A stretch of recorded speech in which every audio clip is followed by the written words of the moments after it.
స్త్రీకి ఆ 3 రోజుల్లోనూ ఎందువల్ల దోషం వచ్చింది అనేది వివరిస్తున్నాడు. ఇది ఒక ప్రకృతి, ఒప్పుకుంటాం, ప్రకృతే. కానీ ప్రకృతి వెనక ప్రకృతి ఏమిటి?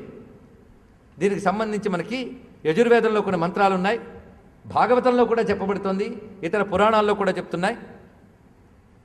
విశ్వరూపుడు అనేటువంటి వాడిని లోక రక్షణ కోసమై ఇంద్రుడు సంహరించిన తర్వాత బ్రహ్మహత్యాపాతకు ఆయనకి రావడం చేత ఆయన తిరిగి పాలనార్హత కోల్పోయాడని, అయితే లోకరక్షణ కోసం అసుర సంహారం చేసిన కారణంగా ఆయన బ్రహ్మహత్యగాని పంచబడితే ఆయన తిరిగి పాలించి లోకాన్ని క్షేమంగా ఉంచుతాడని, తద్వారా ఆయన దాన్ని మొత్తం 4 పంచుకున్నారని విషయం మనం గతంలో చెప్పుకున్నది ఇక్కడ జ్ఞాపకం చేసుకోండి.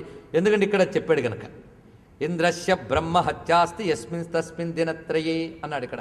అందుకు నేను ఆ విషయాన్ని మళ్ళీ ప్రస్తావన చేస్తున్నా, ఇందులో ఉన్నది కనుక చెప్పుకుంటున్నాం. అయితే ఆ దోషములు పుట్టుకున్న 4 గొప్పవే: భూమి, వృక్షము, జలము, స్త్రీ. ఈ 4 కూడా ఈ రజోదోషం వేటి యందు ఎలా కనబడుతుందో చక్కగా చెప్పాడు. భూమి యందు ఊషరక్షేత్రాల్లోనూ, అలాగే వృక్షాల్లో జిగురు ఉన్నటువంటి భాగముగాను, జలములందు నురుగు ఉన్న భాగంగాను, స్త్రీ యందు ఆ 4 రోజులు రజోదోషంగాను అది కనబడుతుంది. వాళ్ళు స్వీకరించేట, ఎందుకంటే వాళ్ళకి ఆ శక్తి ఉన్నది. దానికి గాను ప్రకృతి పరంగా కొన్ని ప్రత్యేకతలు 4కి ఇచ్చాడు ఇంద్రుడు. వాళ్ళు పొందినటువంటి బహుమానం కూడా ఉంది ఇంద్రుని వద్ద. దానికంటూ ప్రత్యేక అర్హతలు, ప్రత్యేక గౌరవాలు ఇవ్వబడ్డాయి. శిక్ష కాదు, వాళ్ళు ఇంద్రుడిని రక్షించారు. ఇది తెలుసుకోవాలి, తద్వారా లోకాన్ని రక్షించారు. ఈ కోణంలో చూడండి. కనుక ఎప్పుడు పురాణాల పట్ల చిన్న చూపు కూడదు.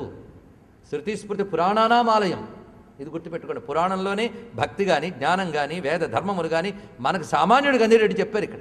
అయితే ఈ కథలో చెప్తున్న రహస్యం ఒకటి తెలుసుకోవాలి. ఇది చెప్పిన కొంతమంది ఈనాటి తరం వాళ్ళు ఎప్పుడో ఇంద్రుడు చేసిన పాపానికి ఎప్పుడూ నా ఇది అని దీని గురించి కొంచెం ఆలోచించడం జరిగినది. ఎందుకంటే ఇప్పుడే దీనికి సమన్వయించి చెప్పడం కోసం చెప్తున్నాను, అంతేగాని ఇది వేదంలో చెప్పిందని మాత్రం నేను చెప్పట్లేదు. వేదం చెప్పింది కనుక చాలండి అనుకునే మంచి సంస్కారవంతుడికి ఎలాగూ నమస్కారం కాదండి. దీన్ని ఇంకేదైనా అన్వయం ఉందా అంటే ఉంది.